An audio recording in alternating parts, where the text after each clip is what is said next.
everyone, and welcome back. This is Jenny from Polly's Paper Studio, and today I have a reverse scrap your stash, and that does not mean that I'm taking things apart and putting them into the scrap bin. It means that I'm going to use up the offcuts before they wind up in the scrap bin. So this morning I have made 2 cards using the totally amazing Authentique Romance collection, and I brought down the 6x6 paper pad so I could flip through it, but for my cards I did use the 12x12 paper pad, and then for today's project I incorporated some of the cut aparts from this smaller paper. So let me just show you how fabulous this paper is. You can see I've been cutting into it already, but it has pink whitewashed wood grain. Oh my stars, oh my shabby chic stars. That is amazing. So all of these patterns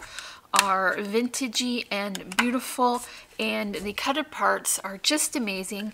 You can see how you can get a lot of projects out of that one sheet, and because I'm making a tag, it was the perfect size, so I cut out this image and I'm going to add it to my project. So I started with a piece of 110-pound cardstock that was left over from the cards as well. I cut it to 3 by 5 inches, and then I put a layer of patterned paper on the back. So this is just what I clipped off while I was working along.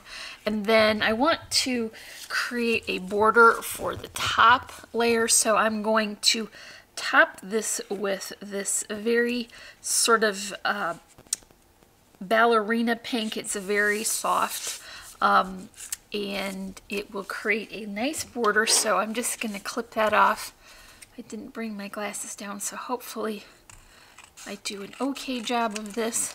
I decided today that just because it's a tag doesn't mean it needs to have a tag top shape. I think that this is just going to be a rectangle-y tag, and I'm going to like it just like that. So, okay, now that looks all right.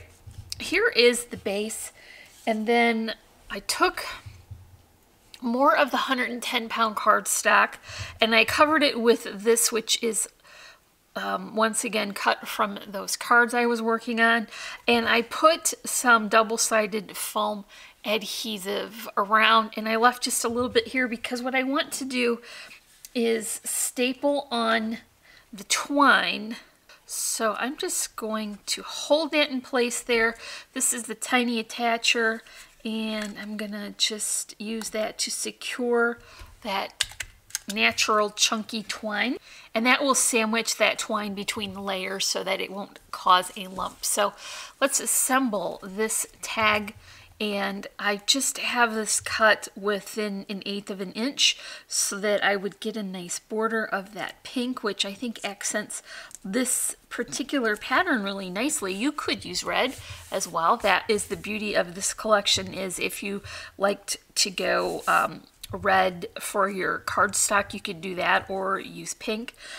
So now I've got a sweet little doily, just adding that with a bit of hot glue. And I've got a very sweet bow tied here with coordinating pink ribbon. There's a loopy twine bow on top, and then a vintage button. That will help to cover that staple also. So the image I have cut out,